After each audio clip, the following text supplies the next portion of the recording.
Last time हमने जो पढ़ा था कि पार्ट वन पढ़ा था, पार्ट वन में हमने मेनली बेसिकली ये पढ़ा था कि हमारा कि क्या क्या मिल के इंटरनल होते हैं, मिल मिल क्या क्या चीजें होती हैं, वो सब हम लोग बेसिक्स पढ़ा था। ठीक है ना, ये सारी चीजें हम लोगों ने पढ़ ली थी। अब आज के वीडियो में हम लोग जो मेनली जो हम लोग हाईलाइट करेंगे, क्या हाईलाइट करेंगे हम लोग ये हाईलाइट करेंगे कि मिल का जो हाइड्रोलिक सिस्टम होता है वो कैसे काम करता है, काउंटर प्रेशर क्या कंसेप्ट होता है, वर्किंग प्रेशर का क्या कंसेप्ट होता है, वो सब हम लोग आज के वीडियो में सीखेंगे। तो थोड़ा सा मैं कि स्टैटिक रेंज के बारे में बताया था, क्लासिफाइंग गैप क्या होता है, स्कैटर रिंग क्या होता है, और वॉर्टेक्स रेक्टिफायर क्या होता है, ये सब मैंने आपको पिछले पार्ट वन में बताया था। तो scatter ring, dam ring, lowers armour ring, water lenses, ये हम लोगों ने पढ़ लिए। तो वाटर लेंसेज कैसे इंस्टॉल करते हैं वो भी हम लोग पढ़ेंगे। अब जो बेसिकली जो हमारा होता है कि कैसे लोकेशन नोजल्स को ऐसे ब्लॉक करते हैं और क्या करते हैं, ये सब हमने लास्ट टाइम पढ़ लिए थे।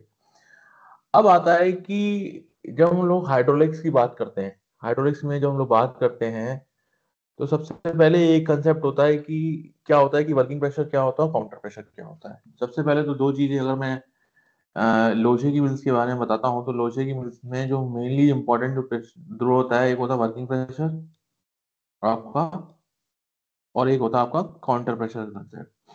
वर्किंग प्रेशर जो जैसे कि आपका ये ए वाला आपको दिखाई दे रहा है सिचुएशन, और एक आपको दिखाई दे रहा है बी वाला सिचुएशन।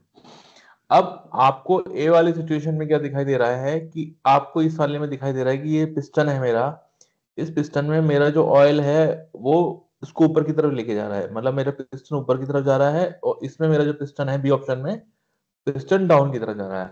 तो जो ए ऑप्शन है मेरा, वो ए ऑप्शन क्या है मेरा, काउंटर प्रेशर है। काउंटर प्रेशर का मतलब है कि मैं जब पिस्टन को, रोलर जब रेज होता है तो हम लोग उसको बोलते हैं काउंटर प्रेशर बोलते हैं, जब रोलर डाउन होता है उसको बोलते हैं हम लोग वर्किंग प्रेशर।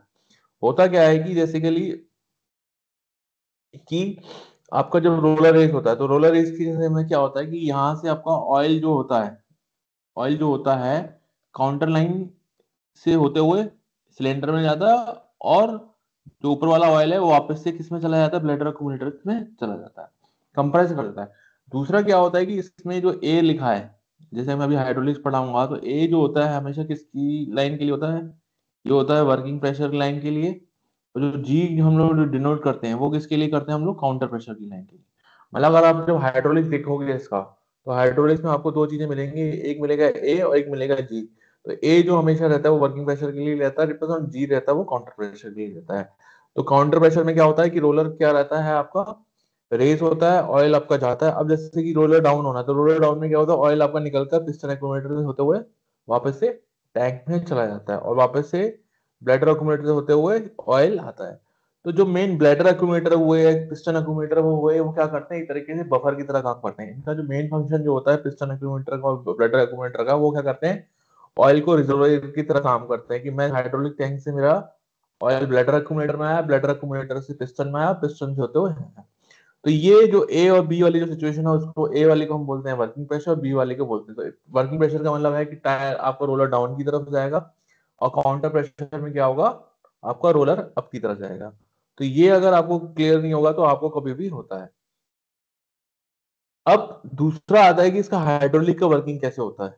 तो हम लोग हाइड्रोलिक का जो वर्किंग बताते हैं, हाइड्रोलिक का जैसे वर्किंग मैं आपको बता रहा हूँ, तो इस वाले में हाइड्रोलिक में हमको दिखाई दे रहा होगा कि ये जो हाइड्रोलिक है मेरा, ठीक है ना, इस हाइड्रोलिक में आपको दो पंप होते हैं। इसमें एक होता है मेरा वीएफडी पंप, और एक होता है मेरा डायरेक्ट पंप। क्या होता है, एक होता है मेरा वीएफडी और एक होता है डायरेक्ट पंप। ठीक है ना, ये मेरा डायरेक्ट पंप है। तो सबसे पहले जब हम हाइड्रोलिक सिस्टम देखते हैं लोहे की, तो सबसे पहले इंपॉर्टेंट ये होता है कि इसमें कौन कौन से वॉल्व्स आ रहे हैं, कौन कौन से क्या आ रहे हैं, वो हमको समझना पड़ेगा। तो अब वीएफडी पंप क्या करता है और डायरेक्ट पंप क्या करता है, ये दोनों चीजें हमको पता होनी चाहिए। वीएफडी पंप क्या करता है कि ये दो दो आरपीएम के लिए डिजाइन होता है, एक 1000 आरपीएम के लिए डिजाइन होता है, मतलब मैक्सिमम डिजाइन में 100% के लिए होता है, 50% के लिए होता है। और जो डायरेक्ट पंप होता है वो एक ही आरपीएम के लिए, उसमें वीएफडी नहीं है, मतलब वो फुल स्पीड पे चलेगा। और वीएफडी पंप होता है कि जब हम लोग मिल चल रही होती है, उस केस में आपका वीएफडी पंप जो होता है वो 50% आरपीएम पे चलता है। जब मिल नहीं चल रही होती, जब रोलर रेस करना होता है, तो ये वीएफडी वाला पंप जो है 100% आरपीएम पे चल जाता है। अब जब हम लोग हाइड्रोलिक स्कीम समझेंगे, हाइड्रोलिक स्कीम हम जो पूरी समझेंगे, तो मोस्ट इंपॉर्टेंट थिंग क्या है इसमें हाइड्रोलिक स्कीम में, कि हमको ये समझ में आना चाहिए कि हाइड्रोलिक सिस्टम में जो ऑयल निकल जाता कैसे है पिस्टन सिलेंडर्स के अंदर और निकलता कैसे है, वो हम लोग पूरा पढ़ेंगे। तो जब हमारी मिल स्टेबल चल रही होती है, जब हमारी मिल स्टेबल चल रही होती है, तो इस केस में हमारा कोई भी वाल्व ऑपरेट नहीं करता है। हमारे जो ऑपरेशंस जो होते हैं, जो एसओबीज होते हैं, इसमें भी कई चीजें होती हैं, आपको पहले समझना चाहिए क्या क्या होता है। इसमें एसओबीज होते हैं, सोलेनॉइड वाल्व, और एक होते हैं थ्रोटल वाल्व। मतलब दो तरह के, जैसे आपको ये वाला जो वाल्व दिखाई दे रहे हैं, ये मेरे हो गए एसओबी, ये मेरे होते हैं एसओबी, ठीक है ना, ये एसओबी हो गए। और उसके नीचे जो दिखाई दे रहा है, ये थ्रोटल वाल्व है, ठीक है ना।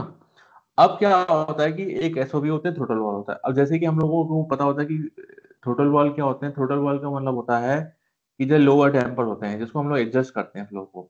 और एसओबी के इस तरीके से काम करते हैं, एसओबी जो हमारे जो काम करते हैं वो आइदर ओपन होंगे और आइदर क्लोज होंगे, ठीक है ना। तो ये वाला पंप है। अब इस कंडीशन में क्या होता है कि जैसे कि मान के चलो, मेरा पहला कंडीशन आता है कि जैसे कि रोलर रेज होना, पहला ये है कि मान के चलो मेरे को वर्किंग प्रेशर बढ़ाना है, ठीक है ना। तो अब ये मेरा पंप है, ठीक है ना, वीएफडी पंप है मेरा, ये डायरेक्ट वीएफडी पंप है, ये डायरेक्ट पंप है। तो इसके बाद क्या लगा, फिल्टर लगा है, ठीक है ना। फिल्टर लगा है, फिल्टर लगाने के बाद क्या, अगर मान के चलो मेरे को वर्किंग प्रेशर बढ़ाना है, अगर मेरे को इंक्रीज वर्किंग प्रेशर, जब मैं प्रेशर बढ़ाता हूँ वर्किंग प्रेशर, अब मैंने आपको बताया था कि जो ये वाली लाइन है, इसको मैंने, ये नाम है ए लाइन, ये मेरी वर्किंग लाइन है। और ये वाली जो जी वाली लाइन है, ये वाली, ये मान के चलो ये G1 है और ये G2 है। ये जो लाइन है मेरी, वो क्या है, ये मेरी लाइन है काउंटर की। तो अब क्या होगा कि जब मैं वर्किंग प्रेशर बढ़ाऊंगा, तो वर्किंग प्रेशर में मेरा क्या होगा कि ये पंप चलेगा, इसमें मेरा डबल एसओबी लगा हुआ है, ठीक है ना। 7.1 है और 7.1 भी दो वॉल्स हैं। जब मेरा पंप चलेगा तो क्या होगा, मेरा ऑयल यहाँ जाएगा, होते हुए यहाँ जाएगा। तो ये वाले एसओबी सारे क्लोज रहेंगे, ये वाले सब क्लोज रहेंगे, ऑयल होते होते हुए कहाँ जाएगा, ये गया ऑयल तो आपका यहाँ गया। अब मैं इसी लाइन को आप ट्रैक करते जाओगे, तो ऐसे ट्रैक करते जाओगे, तो ऑयल यहाँ से होते हुए ये रहा, आपको दिखाई दे रहा है, ये रहा ब्लैडर एक्यूमुलेटर में गया ऑयल आपका। अब इसमें क्या है कि आपको इंपॉर्टेंट चीज क्या पता होनी चाहिए इसमें, कि ये मेरा डबल सिलेंडर है। क्या है, इसमें हर रोलर रॉकर आर्म में मतलब जो रोलर है उसमें दो सिलेंडर लगे हुए हैं। तो यहाँ से ऑयल होते हुए ऊपर गया और ये गया। तो जब मेरा ऑयल ऊपर जाएगा, तो ये मेरा क्या हो गया, ये हो गया मेरा वर्किंग प्रेशर बढ़ाना। तो मतलब अगर वो सिस्टम में ऑयल बढ़ाना है, तो मेरा वीएफडी पंप चलेगा, वीएफडी पंप चलकर इसको ऑयल बढ़ाएगा, इसमें किसमें, इसमें सिलेंडर में। अब क्या होता है कि दूसरा केस है कि मान के चलो हमको ऑयल निकालना है, मतलब मेरे को वर्किंग प्रेशर रिड्यूस करना है। तो जब मैं वर्किंग प्रेशर रिड्यूस करूंगा, तो मैं क्या करूंगा, मेरा जो ऑयल का जो टैंक है, ये वाला जो मेरा ये वाला है, ये वाला, ये वाला, अभी मैं आपको इसमें दिखा रहा हूँ, जब पीडीएफ में भी दिखाऊंगा तो आपको और क्लियर हो जाएगा, पिक्चर क्लियर नहीं है। जब मैं इसको, आपको ये वाला जो वॉल दिखाई दे रहा है, यहाँ से आपका इसको भी ये वाला ऑपरेट होगा, और डायरेक्ट टैंक से, इस वाले से डायरेक्ट टैंक में ऑयल चला जाएगा, ठीक है ना। तो कहने का मतलब ये है कि जब मैं इस वाले पोजीशन पे आऊंगा, जब मेरे को रिड्यूस करना होगा वर्किंग प्रेशर, तो मेरे को ऑयल निकालना होगा। तो ऑयल निकालते समय मेरे को पंप नहीं चलेगा, यहाँ से आ गया। अब दूसरा केस ये होता है कि मेरे को ये करना है, अपना रोलर को रेस करना है। तो रोलर रेस करते समय क्या होगा कि मेरे को रोलर रेस की कंडीशन क्या होगी, जैसे ये मेरा वो है सिलेंडर है, ये है मेरा ये, तो मेरे को मतलब रोलर रेस के नीचे यहाँ ऑयल चाहिए, ठीक है ना। तो अब क्या होता है, रोलर रेस के समय में क्या होता है कि आपकी ये वाला पंप भी चलता है डायरेक्ट पंप, और वीएफडी पंप भी फुल आरपीएम पे चला जाता है। और ऑयल जो है पूरा का पूरा यहाँ चला जाता है। और उस केस में क्या होता है कि ये वाला जो ऑयल होता है, वर्किंग लाइन में जो ऑयल रहता है आपका, वो भी पूरा का पूरा काउंटर लाइन में चला जाता है, और आपकी रोलर को, ये वाली जो काउंटर लाइन है ये वाली, इसको रेस कर देता है।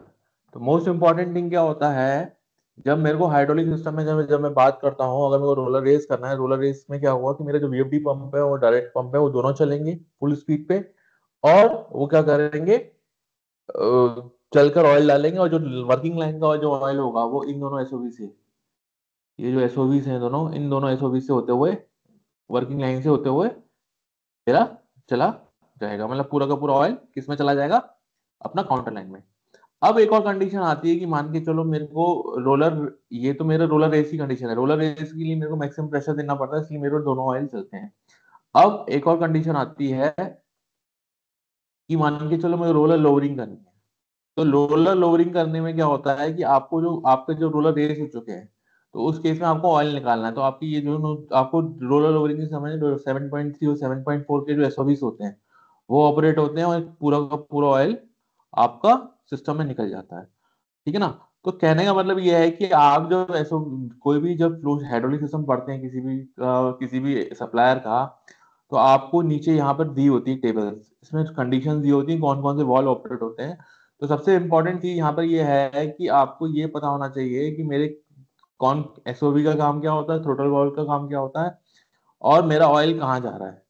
अगर आपने ये समझना मतलब कौन सा पंप कब चलना है, कौन सा पंप क्या निकलना है, अगर आपको प्रेशर बढ़ाना है तो और रोलर रेस करना है, उसी केस में आपके पंप चलेंगे, और किसी केस में आपके पंप नहीं चलेंगे, और किसी केस में और क्या होगा, आपको ऑयल रिड्यूस करना है तो आपको क्या होगा, वर्किंग लाइन ऑयल इसमें मेन टैंक में आएगा। सिंपल से अगर मैं बोलूंगा कि काउंटर प्रेशर में रोलर लोवरिंग करेंगे तो उस केस में क्या होगा कि जो काउंटर प्रेशर का जो ऑयल होगा वो वापस से टैंक में जाएगा। ठीक है ना। तो उस केस में आपका रोलर लोवरिंग हो जाएगा। तो ये जो था थोड़ा ब्रीफ कंसेप्ट था, अभी पीडीएफ में इसको मैं पीडीएफ में बताऊंगा और डिटेल से, लेकिन ये मोटा मोटा अपना जो है हाइड्रोलिक सिस्टम का वर्किंग होता है। तो जैसे कि इसमें आपको लिखा हुआ है कि इंक्रीज ऑपरेटिंग प्रेशर में कौन सा वाल्व होता है, एसओ 7.11 बी, 7.1 जो रोलर टो पोजीशन होता है, ये सब आपके ये होता है।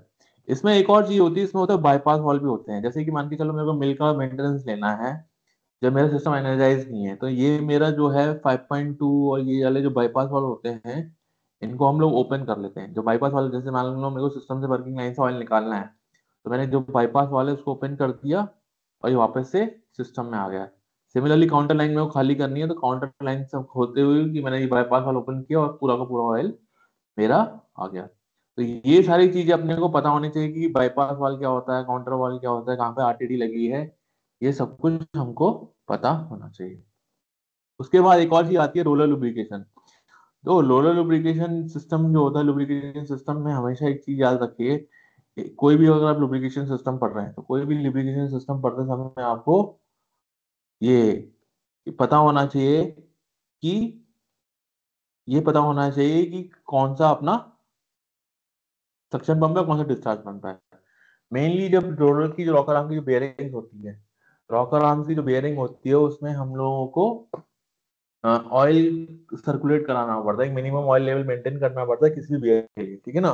तो उसके लिए क्या होता है, लुब्रिकेशन होता है। जैसे हमको फैन बेयरिंग लेनी है, उसका भी लुब्रिकेशन सिस्टम होता है। तो जितने भी लुब्रिकेशन सिस्टम्स होते हैं वो इस प्रिंसिपल बेस करते हैं कि उनमें दो पंप होते हैं, एक होता है सक्शन प्रेशर, एक सक्शन पंप होता है, और एक होता है डिस्चार्ज प्रेशर। ठीक है ना। अब दूसरा इसमें इंपॉर्टेंट चीज क्या होती है किसी भी लुब्रिकेशन में, कि आपका होता है टेम्परेचर। ठीक है ना। कि आपका ऑयल टेम्परेचर होता है, ऑयल टेम्परेचर भी इंपॉर्टेंट चीज होता है। तो होता क्या है कि अब मान के चलो ये मेरा पंप है, ठीक है, ये वाली लाइन मेरी ऊपर जा रही है और ये नीचे आ रही है।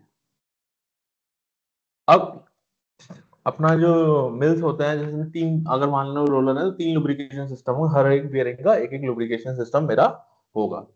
अब इस वाले सिस्टम को अगर मैं समझता हूँ तो इसमें क्या दिया, एक हीट एक्सचेंजर दिया हुआ है यहाँ पर, यहाँ दिया heat exchanger. Generally heat exchanger दिया था, क्यों दिया था अब समझाते हैं कॉन्सेप्ट क्या है इसका मेनली। अब जैसे कि मान के चलो आपका लुब्रिकेशन सिस्टम, आपको लोशे का चेक करना है कि लुब्रिकेशन सिस्टम आपका प्रॉपर काम कर रहा है कि नहीं कर रहा है, आप कैसे चेक करेंगे। तो सबसे पहले तो आपको ये देखना पड़ेगा कि यहाँ पर मैंने आपको देखना है कि ये जो पूरा है ये फुल फुल्ली फिल्ड नहीं है, इसमें थोड़ा सा वो है, गैप है, एयर है। तो क्या होता है कि जब आपको लुब्रिकेशन सिस्टम आप देखते हैं पैनल पे आके जब के देखोगे तो आपको देखेंगे बबल्स दिखेंगे। ठीक है ना। अगर बबल्स दिखाई दे रहे हैं, ऑयल का जो फ्लो, जब ऑयल जो आएगा, जैसे आपको जब आप उसके मिरर में देखोगे, ये मिरर है आपका भरा हुआ है पूरा, जब ऑयल रिटर्न हो रहा होगा तो बबल्स बन रहे होंगे, क्योंकि वो एयर लेके जा रहा होगा अपने साथ। जैसे ये मेरा बना हुआ है ना, ये वाला एक ग्लास है, इसमें बबल बन रहे हो, अगर इसमें बबल्स बन रहे हैं और फ्लो का रेट भी सही है तो सब कुछ सही चल रहा है। तो हम लोग इसमें क्या करते हैं, सक्शन प्रेशर होता है और डिस्चार्ज प्रेशर होता है, वो मेंटेन करते हैं, ताकि हमारा जो टोटल जो ऑयल जा रहा है और निकल रहा है उसका, मतलब कभी कभार क्या होता है कि आपका ऑयल एक्सेस हो जाता है, तो वो क्या होगा, इस बेयरिंग से निकलने लगेगा। क्या निकलने, ऑयल निकलने पड़ेगा। तो इसलिए हमको सक्शन और डिस्चार्ज प्रेशर का रेशियो है प्रॉपर मेंटेन करना पड़ता है। अब यहां से हम लोग गए, ये प्रेशर ट्रांसमीटर लगा है। अब इस वाले लाइन में जब मैं सक्शन और डिस्चार्ज की लाइन की मैं बात करता हूँ, ये मेरा टैंक हो गया, हीटर लगा हुआ है, ठीक है ना। अब ये जो मेरा ये वाला जो लाइन है, ये वाला, ये मेरा हो गया सक्शन लाइन, ठीक है ना। सक्शन लाइन क्या कर रही है कि ऑयल को बेयरिंग से निकाल के वापस से सिस्टम में डाल रही है। मान के चलो ये किसी टेम्परेचर पे आ रहा है, इसका मान लो टेम्परेचर T1 है, ठीक है। अब टैंक का टेम्परेचर T2 है मान के चलो, ठीक है ना। अब ये वाला जो ऑयल लेगा टेम्परेचर, वो भी T2 का लेगा। भाई अब ये जो पंप है ये है मेरा डिस्चार्ज पंप, ये जो है ये डिस्चार्ज पंप है मेरा। ये वाला जो पंप है ये मेरा है सक्शन पंप, ठीक है ना। अब क्या करेगा, ये T2 टेम्परेचर लेके जाएगा डिस्चार्ज पंप, जब लेके जाएगा तो उसको हीट एक्सचेंजर मिलेगा। अब ये वाला किस टेम्परेचर से लेके गया था, ये मान के चलो T2 से लेके गया था, ये T2 क्या से लेके गया, तो यहाँ से पे जो टेम्परेचर होगा वो T3 होगा। तो हम लोग क्या कर रहे हैं कि जो टैंक से टेम्परेचर जाता है तो थोड़ा ठंडा भेजते हैं, क्योंकि यहाँ पे जो टेम्परेचर होगा वो थोड़ा गर्म होगा, ठीक है ना। तो जनरली क्या होता है कि टेम्परेचर जब 90 डिग्री सेंटीग्रेड से ऊपर होने लगता है बेयरिंग में, तो आपकी बेयरिंग डैमेज होने का चांसेस बढ़ जाता है। तो हम लोगों को क्या करना पड़ता है कि बेयरिंग टेम्परेचर मेंटेन करने के लिए साइकिल चलानी पड़ती है, कि हम लोग जो डिस्चार्ज पंप है वो, इसका एक तो हीट हीट एक्सचेंजर है, वो अच्छी तरीके से काम करना चाहिए। अगर आपको हीट एक्सचेंजर अगर प्रॉपर तरीके से काम करेगा तो आपका ठंडा ऑयल जो है वो जाएगा और यहाँ के जो टेम्परेचर को मेंटेन करेगा, ठीक है ना। तो इस मेनली रोलर लुब्रिकेशन सिस्टम यही होता है कि आपको एक तो टेम्परेचर मेंटेन करना है। मान के चलो अगर आपका टेम्परेचर मेंटेन नहीं हो रहा है तो आपको सक्शन और डिस्चार्ज जो ये सक्शन प्रेशर है वो बढ़ाना पड़ेगा, और आपको हीट एक्सचेंजर में भी देखना पड़ेगा कि हीट एक्सचेंजर मेरा प्रॉपर काम कर रहा है कि नहीं है। तो जनरली अब दूसरा केस होता है कि मान के चलो आपकी मिल चली नहीं रही है, मिल बंद है, तो उस केस में क्या होता है कि ये वाला जो लाइन है, ये वाला आपको लाइन दिखाई दे रहा है, तो यहीं से पंप लेता है ऑयल और यहीं पर डाल देता है, यहीं से लेता है। जब मिल चल जाती है तो ये वाला लाइन जो है डिस्चार्ज वाला लाइन में आ जाता है। तो इस तरीके से लोरल लुब्रिकेशन सिस्टम हमारा काम करता है। तो जो रोलर लुब्रिकेशन सिस्टम जो होता है उसकी ब्यूटी ये होती है कि किसी भी लुब्रिकेशन सिस्टम में यही होता है, क्योंकि मैंने आज अपने प्लांट में, कई प्लांटों में देखा है कि हमारा ऑयल टेम्परेचर बढ़ जाता है, हम लोग चिल्लाने लग जाते हैं। तो जब भी आपका ऑयल टेम्परेचर बढ़े तो सबसे पहले आप इसमें हीट एक्सचेंजर पे अटैक कीजिए, क्या हो रहा है क्या नहीं हो रहा है। क्योंकि जी ये जितने भी जब टेम्परेचर ज्यादा क्या करता है, नुकसान करता है, आपकी बेयरिंग को डैमेज करता है। तो इस तरीके से हमारे जो रोलर लुब्रिकेशन सिस्टम होते हैं, सक्शन पंप होता है, एक डिस्चार्ज पंप होता है। सक्शन पंप बेयरिंग से ऑयल निकालता है और डिस्चार्ज पंप उसमें डालता है। तो इस तरीके से क्लोज लूप हमारा बनता है, एक पर्टिकुलर टेम्परेचर मेंटेन होते हैं, ठीक है ना। तो ये सारी चीजें अपने को पता होनी चाहिए जब हम लोग रोलर लुब्रिकेशन सिस्टम पढ़ते हैं। इसमें एक और सिस्टम आता है, वो होता है गियर बॉक्स लुब्रिकेशन। उसको मैं नेक्स्ट क्लास में लूंगा, गियर बॉक्स लुब्रिकेशन में कैसे काम करते हैं, क्या क्या इंटरलॉक होते हैं, क्या क्या चीजें होती हैं। तो ये सब चीजें जो होती है ये आपको कहीं सीखने को नहीं मिलेंगी। और ये क्योंकि मैंने तो काम किया था तो इसलिए मेरे को आइडिया है इस पूरी चीज का। तो ये आपको बहुत ही इंपॉर्टेंट चीज है कि आपको फ्लो शीट में क्या क्या देखना है और क्या क्या नहीं देखना है। तो अब इसमें भी मैंने आपको बताया कि रोलर लुब्रिकेशन सिस्टम की जो मैं वर्किंग बता रहा हूँ, pumps in the roller section, another pressure pump. तो मेन क्या होता है, प्रेशर पंप, वही डिस्चार्ज पंप का मेन फंक्शन क्या होता है कि आपको रोलर से, टैंक से ऑयल रोलर में देना है। अब सक्शन पंप का क्या काम होता है, वो ऑयल किससे लेगा, वो it is mainly used oil from roller put it back to the oil tank. If the oil level in the roller drop below a certain level, then suction will draw air from a roller in the sideways increase sufficient level of the oil in the filter। तो ये सारा का सारा आपको roller lubrication system की working पता होनी चाहिए, ठीक है ना। अब एक और इम्पोर्टेंट चीज आती है कि रोलर कैलिब्रेशन। कि रोलर कैलिब्रेशन हमको किसी भी मिल का रोलर कैलिब्रेशन करना है, इधर वो टॉक्स की मिल हो या इधर आपका पाइपर की हो, इधर लोशे कोई भी मिल्स हो बिहार में, तो हम लोग क्या करते हैं कि रोलर कैलिब्रेशन कैसे करते हैं। तो रोलर कैलिब्रेशन के लिए सबसे पहले इंपॉर्टेंट चीज क्या होता है कि आपको क्या करना पड़ता है, 20 mm की प्लेट लेनी पड़ती है। आप 20 mm की ले सकते हो। अगर आपको मान लो सीमेंट मिल का रॉ मिल का कराना है तो आप 20 mm की ले लीजिए। अगर आपको कोल मिल का कराना है तो आप 10 mm की भी ले सकते हैं। तो जनरली जो हम लोग 250 या 300 बाई 300 की मोट प्लेट ले लेते हैं, उसमें हम लोग क्या करते हैं कि हम लोग फर्स्ट इंपॉर्टेंट फंक्शन ये होता है कि हमने को रोलर कैलिब्रेशन होता क्या है, पहले ये समझिए। रोलर कैलिब्रेशन का मेनली जो डिपेंड रहता है वो एलवीडीटी पे रहता है। हम एलवीडीटी की हेल्प से करते हैं लीनियर। तो एलवीडीटी क्या का प्रिंसिपल क्या होता है कि एलवीडीटी में हम लोग जो करते हैं रोलर कैलिब्रेशन, तो हम लोग क्या करते हैं, हमने जैसे कि ये y equals to M X plus C की इक्वेशन होती है, ठीक है ना। तो हमने क्या किया कि लाइन को बनाया y equals to M X plus C. हमने एक पॉइंट यहाँ बना दिया लो का और एक पॉइंट बना दिया हाई का, 2 पॉइंट बना दिए। अब इसके ऊपर मैं कोई भी पॉइंट रखूंगा तो वो इसके ऊपर लाई करना चाहिए। इसकी सिंपल से ये कहने का मतलब ये है कि जब हम लोग रोलर कैलिब्रेशन करते हैं, तो रोलर कैलिब्रेशन करते हैं हम एक लो लिमिट डिफाइन करते हैं और एक हाई लिमिट करते हैं। उसके बाद हम लोग बीच में कोई भी एमएम की प्लेट डालेंगे तो उतना हमको दिखाना चाहिए। तो सबसे पहला जो स्टेप होता है, मेथोलॉजी होती है कि हमने मान के चलो 20 mm की प्लेट रखी, तीनों टायर पे 300 बाई 300 mm की बाइक की डायमेंशन की हमने रख ली। उसके बाद हमने उसको डैमरिंग से हटा दिया, क्योंकि जो मेरा ग्राइंडिंग पार्ट होता है वो पीछे की तरफ होता है। कहाँ होता है? पीछे की तरफ होता है, इसलिए हमने छपा दी 300 बाई 300 mm की। अब उसके बाद क्या करते हैं हम लोग, जब नीचे करते हैं तो हम लोग तीनों को करंट जो होता है एलवीडी का जो लीनियर रहती है, एलवीडी से हम लोग करंट तीनों का सेम रख देते हैं। क्योंकि हमको, भाई हमको तो mainly at the end of the day system को दिखाना है ना। सिस्टम जो करंट समझता है, मिली एम की भाषा समझता है, उसको थोड़ा पता है कि एम क्या है। वो तो एलवीडीटी को तो करंट से मतलब है ना। तो हमने मान के चलो मैंने उसको डाउन करके 3 एम्पीयर 5 एम्पीयर 6 एम्पीयर तीनों इक्वल करंट कर दिया, ठीक है ना। तो मैंने तीनों पे सेट करके तीनों में एलवीडीटी पे दिखा दिया कि मेरा जो 20 mm पे मैंने तीनों में करंट सेट कर दिया। सिमिलरली फिर हम लोग क्या करते हैं कि 50 70 की 80 mm की प्लेट हम लोग इसके ऊपर रख देंगे। पहला स्टेप है कि हमने फिर रोलर रेस की 80। उसके अगेन जो डीसीएस में हम लोग जो 80 पे 80 दिखा देंगे, 20 पे 20 दिखा देंगे। और जो इंस्ट्रूमेंट की तरफ से जो कैलिब्रेशन होगा, जो करंट वरंट होगा वो एडजस्ट कर देंगे। फिर हम लोग 50 mm का प्लेट डालते हैं इसके अंदर, फिर देखते हैं कि वो 50 mm आ रहा है कि नहीं आ रहा है। तो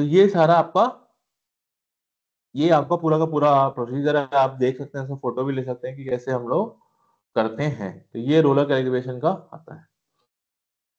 तीसरा आता है बफर। बफर का मतलब होता है कि जो डिस्टेंस आता है, जैसे कि अगर मान के चलो आपको दिखाई दे कि अगर आपको डिस्टेंस चेक करना है टेबल से लेकर टेबल से लेकर और जो टायर का जो डिस्टेंस होता है उसको हम लोग बोलते हैं बफर। क्या बोलते हैं हम लोग? उसको हम लोग बफर पोजीशन बोलते हैं। तो बफर के लिए हमको इम्पोर्टेंट चीज क्या होती है कि कैसे चेक करेंगे और कितना होना चाहिए। तो जनरली हम लोग जो सीमेंट मिल्स में हमारा जो रिकमेंडेशन रहता है वो 16 mm के आसपास होना चाहिए। रॉ मिल में हम लोग कोई बफर नहीं रखते हैं। और कोल मिल में अगर आपका पेटकोक है तो 7 8 mm रख सकते हो, और नॉर्मल कोल है तो 12 mm भी रख सकते हो। तो ये क्या होता है कि मैकेनिकल स्टॉपर की तरह काम होता है। अब हमको मान के चलो बफर चेक करना है कि हमारा टायर जो है टेबल से बफर पे है कि नहीं है। तो उसके लिए हम लोग क्या करते हैं कि पूरा का काउंटर प्रेशर रिलीज करके टायर को नीचे कर देते हैं, उसके पीछे लाइट ले लेते हैं, फोटो ले लेते हैं, उसकी प्रोफाइलिंग चेक कर लेते हैं। अगर टायर छू रहा है टेबल को तो बफर पोजीशन नहीं है। फिर हमको क्या करना पड़ेगा, बफर के लिए हमको वहां उस जगह प्लेट लगाना पड़ेगा जहां पर टायर पहले छू रहा हो।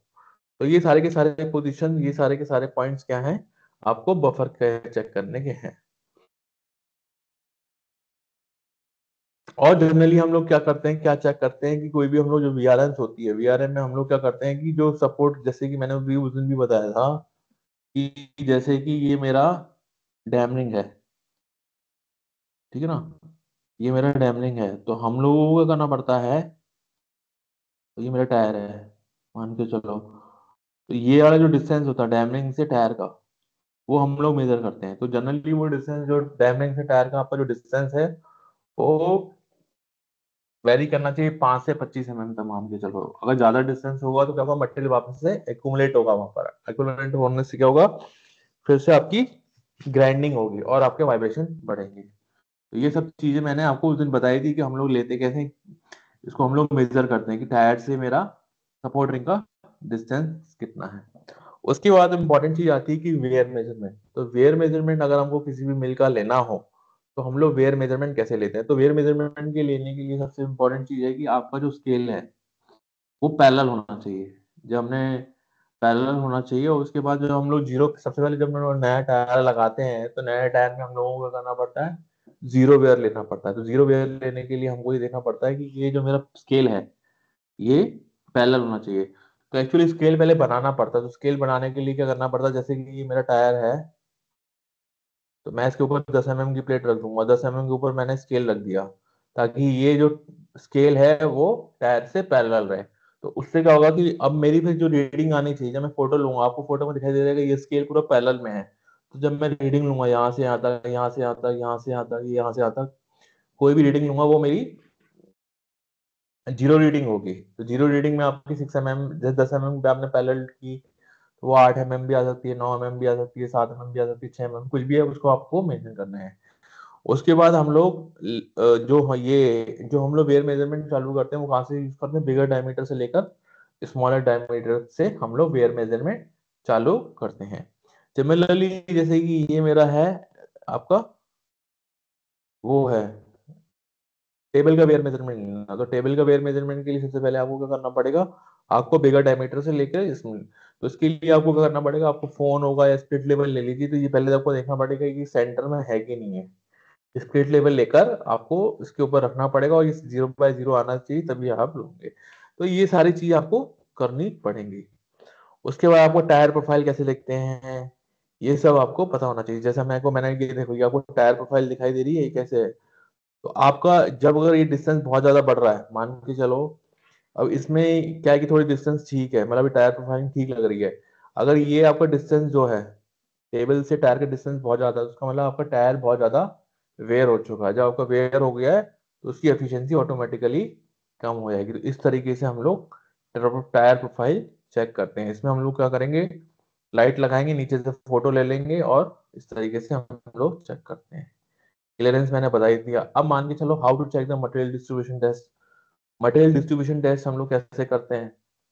उसके लिए भी आपका मेनली ये फंडा रहता है कि आप बंद मिल में ऊपर से रोटरी लॉक से मटेरियल फेंकते हैं, फिर देखते हैं कि मटेरियल कहाँ जा रहा है, वो पीछे की तरफ जा रहा है, आगे की तरफ जा रहा है, वो सब हम लोग देखते हैं। ठीक है ना? मान के चलो दूसरा हम लोग ये कर सकते हैं कि उसको ऑक्सिलरी ड्राइव पे घुमाकर डाल रोटरी लॉक में डालकर हम लोग मटेरियल का मूवमेंट देखने कहाँ जाते हैं। अब आता है कि ये तो सारी जो चीजें थी हमने जो आज पढ़ी कि भाई लोडर लुब्रिकेशन सिस्टम कैसे काम करता है, हाइड्रोलिक सिस्टम कैसे काम करता है, ये हमने सब पढ़ ली। अब इंपॉर्टेंट जो चीज आती है वो आती है कि हम लोग सेपरेटर का इंस्पेक्शन कैसे करते हैं। तो जब हम लोग सेपरेटर का जो इंस्पेक्शन करते हैं उसमें कुछ क्या क्या चीजें होती है, क्या क्या चेक करना है, वो हम आपको आज मैं आपको इसमें बताते हैं। सेपरेटर इंस्पेक्शन में सबसे पहले क्या होता है, एक होता है annual classifying gap, distance between the static vanes, sea layer gap, dimension of static vanes, dimension of the dynamic vanes और dimension of grid count from the table। तो जब आप किसी सेपरेटर के अंदर जाते हैं, ये एक सेपरेटर है, तो उसमें आपको डायनामिक वेन्स की कंडीशन दिखाई दे रही है ये। ठीक है ना? तो अब आपको कैसे कि ये मेरी स्टैटिक वेन्स है, ठीक है ना, और ये मेरी, तो सबसे पहले मैंने आपको बताया था कि अगर आपको क्लासिफाइंग गैप लेना है तो क्लासिफाइंग गैप क्या होता है? डिस्टेंस बिटवीन द ये dynamic vanes to static vanes.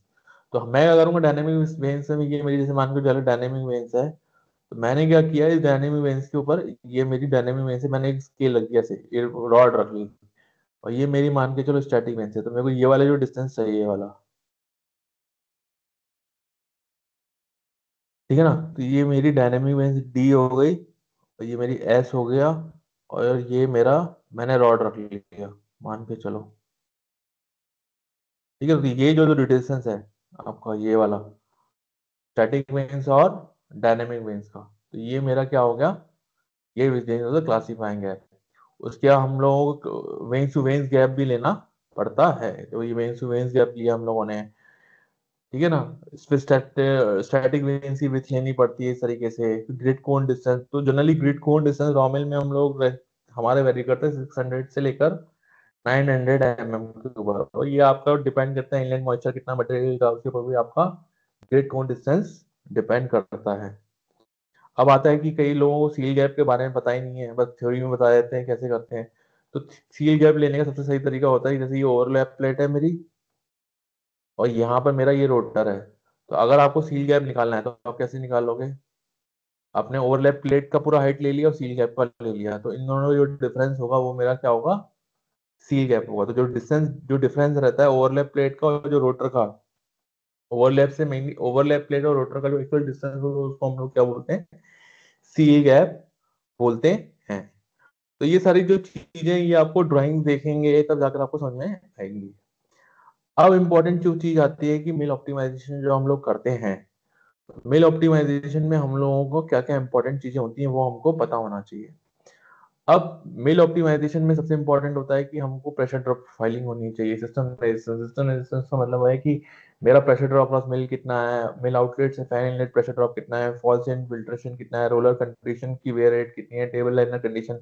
तो कोई भी मिल का मेरे को जब ऑडिट करना है तो मेरे को सारी चीजें क्या क्या होनी चाहिए, पता होनी चाहिए कि सिस्टम रेजिस्टेंस क्या है और फॉल्स एयर कितना है, रोलर की कंडीशन क्या है, टेबल लाइनर कंडीशन क्या है, स्टैटिक वीएनसी कंडीशन क्या है, सी लेयर गैप कितना है, मेन ड्राइव लोड कितना है, मेन वाइब्रेशन कितना है, फाइल पोजीशन कितना है, रोलर पोजीशन कितनी है।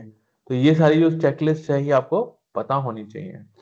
अब आता है कंसेप्ट की सेपरेटर लोडिंग। तो सेपरेटर लोडिंग का मतलब होता है कि आपका डस्ट लोड मिल आउटपुट पे कितना है।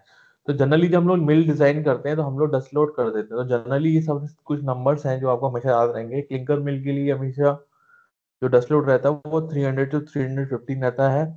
रॉ मिल के लिए 600 टू 650 रहता है। कोल मिल अगर मैं नॉर्मल चला रहा हूँ तो 300 350 होता है। पैट कोक में आपको मेंटेन 250 तक कर सकते हो, लेकिन थोड़ा मुश्किल रहता है, तो 200 220 भी नंबर सही माना जाता है।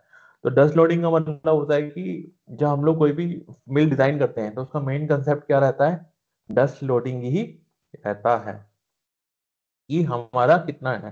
तो अगर मान के चलो 400 टीपीएस की मिल है और आपका 9 लाख फ्लो है, तो आप डस्ट लोडिंग कैसे निकालोगे? 400 TPS into 10 to the power 6 divided by 9 lakh metre cube per hour आ जाएगा, तो वो मेरा डस्ट लोड हो जाएगा।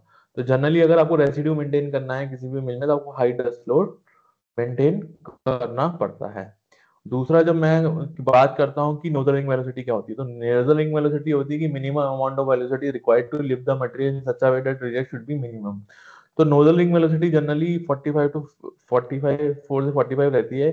लेकिन जो मेरा खुद का एक्सपीरियंस है वो बोलता है कि 50 मीटर पर सेकंड होनी चाहिए इन केस ऑफ ओपीसी। अगर मैं ओपीसी चला रहा हूँ तो मुझे 50 मीटर के आसपास मेंटेन करनी है। अगर मैं स्लैग चला रहा हूँ मिल में तो वो 40 मीटर पर सेकंड के आसपास होती है।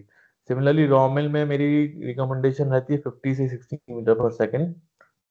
ये मैंने जनरली सारी मिल्स को लगा दिया है। मैं अगर लोचे की बात करता हूँ 50 60 है, एटॉस में भी 50 के आसपास रहती है।